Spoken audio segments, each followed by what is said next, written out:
শ্ৰীকৃষ্ণৰ ৰাস মহোৎসৱৰ প্ৰস্তুতিৰ সমান্তৰালকৈ এতিয়া যিসমূহ ভাৱৰীয়াৰ পোচাকৰ বিপণী সেই বিপণীসমূহতো বৰ্তমান আচলতে ৰাইজৰ ভিৰ দেখিবলৈ পোৱা গৈছে আৰু বিপণীসমূহত বৰ্তমান দিনে নিশাই কাম চলিছে। আৰু মই বৰ্তমান বেবেজীয়া জামুগুৰি পুৰণি যিখন বিপণী মামনি ষ্ট'ৰ সেই মামনি ষ্ট'ৰত উপস্থিত আছোঁ আৰু ইয়াৰ ভিতৰৰ যি পৰিৱেশ সেই পৰিৱেশ মই দেখুৱাবলৈ চেষ্টা কৰিম। বৰ্তমান ইতিমধ্যে যিসমূহ ভাৱৰীয়াৰ পোচাক সেই পোচাক পৰিচ্ছদৰ লগতে বিভিন্ন সা সৰঞ্জামসমূহ তেওঁলোকে প্ৰস্তুত কৰি আছে আৰু দেখিবলৈ পোৱা গৈছে মামনি ষ্ট'ৰৰ পৰিৱেশ।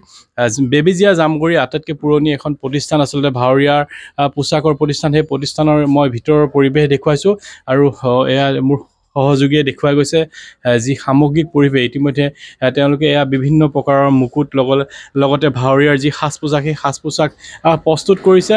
দিনে নিশাই কাম কৰিছে তেওঁলোকে, যিহেতু শ্ৰীকৃষ্ণৰ ৰাস সমাগত আৰু তাৰ লগে লগে ৰাস ভাওনাৰ যি ভাৱৰীয়াৰ সাজ পোছাক সেই সাজ পোছাক তৈয়াৰ কৰাত তেওঁলোকে ব্যস্ত হৈ পৰিছে। মই ভিতৰৰ যি সামগ্ৰিক পৰিৱেশ সেই পৰিৱেশ দেখুৱাবলৈ চেষ্টা কৰিম। বা শ্ৰীকৃষ্ণৰ ৰাস উপলক্ষে তেওঁলোকে ব্যস্ত হৈ পৰে দিনে নিশাই, এইবাৰো তাৰ ব্যতিক্ৰম নহয়। আচলতে যিসকল ইয়াৰ কাৰিকৰ আছে সেই কাৰিকৰসকল বৰ্তমান তেওঁলোকৰ কামত ব্যস্ত হৈ পৰিছে। এইটো শংখচূড়ৰ ড্ৰেছ চিলাই আছোঁ। কেনেকুৱা চলিছে কাম? আজি প্ৰায় 15-20 দিনেই হ'ল। কাম আমাৰ দ্ৰুতগতিত চলি আছে। আমি 5জন দৰ্জী আৰু হেণ্ড চিলাই কামৰ কাৰণে আছে। গতিকে গোটেইকেইজনেই আমি ব্যস্ত। এই ৰাতি 10টা বজালৈকে আমি কাম কৰোঁ। ৰাতিপুৱা 7 বজাৰ পৰা 10 বজালৈকে কৰোঁ। এইবাৰ কি সাজ পোছাকৰ বেছি আচলতে বিচাৰিছে এইবাৰ এই কৃষ্ণৰ ড্ৰেছযোৰ আৰু শংখচূড়ৰ ড্ৰেছযোৰ, এই দুটাই বেছি বিচাৰিছে। আৰু অসমীয়া শংকৰ গুৰুজনাৰ কলাকৃষ্টিৰ ৰাস মহোৎসৱৰ বাহিৰে অন্য অংকীয়া নাট খুব প্ৰায় এইবাৰ কম। যিহেতু আপোনাক আগতেও আমি দেখিছোঁ ইয়াতে, আপুনি কিমান বছৰ হ'লে? মোৰ এই প্ৰতিষ্ঠানটোত আজিৰ পৰা প্ৰায় 40 বছৰ আগৰ পৰাই মই ইয়াত কাম কৰিছোঁ। এই ছিজনটো অহাৰ 1 মাহৰ আগতেই কামত লাগোঁ আৰু ছিজনৰ 2-4 দিনৰ পিছলৈকে কাম চলি থাকে। এতিয়া আপোনালোকে কিমান সময় কাম কৰে দৈনিক? আচলতে আমি দৈনিক প্ৰায় 12 ঘণ্টা 13 ঘণ্টা ইমানখিনি সময় কাম কৰোঁ। দিনে নিশাই কৰিবলগীয়া হয়। এয়া আচলতে এগৰাকী কাৰিকৰ, মই তেওঁৰ লগত কথা পাতিলোঁ। দিনে নিশাই কামত তেওঁ ব্যস্ত হৈ পৰিছে আৰু মই দেখুৱাই গৈছোঁ কেনেকুৱা চলিছে। হয়, জয় গুৰু শংকৰ সৰ্বগুণাকৰ যাকে নাহিকেও পাম, তাহিৰি চনৰ ৰেণু শতকোটি বাৰেকো কৰোঁ প্ৰণাম প্ৰভু। শংকৰ গুৰুজনাই যি অংকীয়া নাটৰ এই আমাৰ অসমত সদৌ অসমত যি প্ৰতিষ্ঠা কৰি থৈ গ'ল, সেই প্ৰতিষ্ঠাৰ যি সাজপাৰ, সেই সাজপাৰ ভাগত আমি কামত লাগি আছোঁ। খুব ভালেই হৈছে, কিন্তু বৰ্তমান অকণমান কমিছে যদিও যুৱ প্ৰজন্ম অকণমান আগুৱাই গৈছে। আমাৰ গুৰুজনাৰ প্ৰতিষ্ঠা কৰি থৈ যোৱা নাটক ভাগৰ যি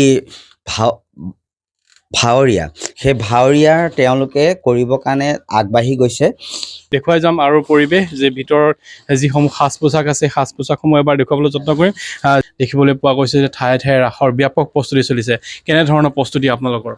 প্ৰস্তুতি বুলি ক'লে প্ৰস্তুতি তুংগত বুলিয়েই ক'ব লাগিব। যিহেতু আমাৰ ৰাস সমাগত, গতিকে আমাৰ দিনে নিশাই বহুত কষ্টই হৈছে। গতিকে ৰাসৰ কাম ভালেই চলিছে। এইবাৰ আচলতে কেনেধৰণৰ সাজ পোছাকত আপোনালোকে বেছি গুৰুত্ব প্ৰদান কৰিছে? এইবাৰ আমি সাজ পোছাক শ্ৰীকৃষ্ণৰ সাজ পোছাকত বেছি গুৰুত্ব দিছোঁ আৰু শংখচূড়ত বেছি গুৰুত্ব দিছোঁ। এতিয়ালৈকে কিমান সাজ পোছাক আপোনালোকৰ বুকিং হৈছে? আমাৰ এতিয়ালৈকে কৃষ্ণৰ 20-25 যোৰ হ'ব। শংখচূড়ৰতো হিচাপটো দিব নোৱাৰিম, সেইটো তেনেকৈ হিচাপটো এটা কাৰণেই দিব নোৱাৰিম যে শংখচূড় নতুন পুৰণা মিল বহুতখিনিয়ে হৈছে।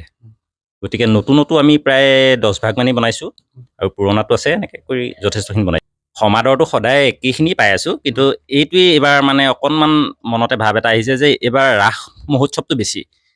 ৰাসৰ লগত সংগতি ৰাখি আগতে যিবিলাকত ভাওনা হয়, এইবাৰ এই ভাওনা ভাগ নাই, ৰাসবিলাকত বেছি হৈছে এইবাৰ। আৰু এই যিবোৰ সাজ পোছাক আমি দেখিছোঁ বা মুকুট দেখিছোঁ, এইসমূহৰ আচলতে মূল্য কিমানৰ পৰা নিৰ্ধাৰণ কৰা হয়? শ্ৰীকৃষ্ণৰ নতুন হ'লে আপোনাৰ 5,000ৰ পৰা আৰম্ভ হৈছে। 5,000ৰ পৰা আপোনাৰ 2,000-3,000লৈকে আছে আৰু শংখচূড় আপোনাৰ 3,000-4,000 এনেকুৱা নতুনৰ ভিতৰত। পুৰণা হ'লে অলপ কমি আহিব। মই দেখুৱাইছোঁ আচলতে মামনি ষ্ট'ৰৰ পৰিৱেশ আৰু এই মামনি ষ্ট'ৰৰ ভিতৰৰ ভাগৰ মই পৰিৱেশ দেখুৱাইছোঁ। এনেদৰে বৰ্তমান সকলো কাৰিকৰসকল কেইবাগৰাকীও কাৰিকৰ আচলতে ইয়াত তৈয়াৰ কৰাত বৰ্তমান ব্যস্ত হৈ পৰিছে আৰু ইয়াৰ যি সামগ্ৰিক পৰিৱেশ, সেই সামগ্ৰিক পৰিৱেশ মই পোনপটীয়াকৈ দেখুৱালোঁ আমাৰ দৰ্শকসকলক। আপুনি বিচৰা বাতৰি পাব কেৱল নিউজ 18 এপত। নিউজ 18 এপ ডাউনলোড কৰিবলৈ স্কেন কৰক এই QR কোড। গুগল প্লে ষ্টৰতো পাব এই নিউজ 18 এপ।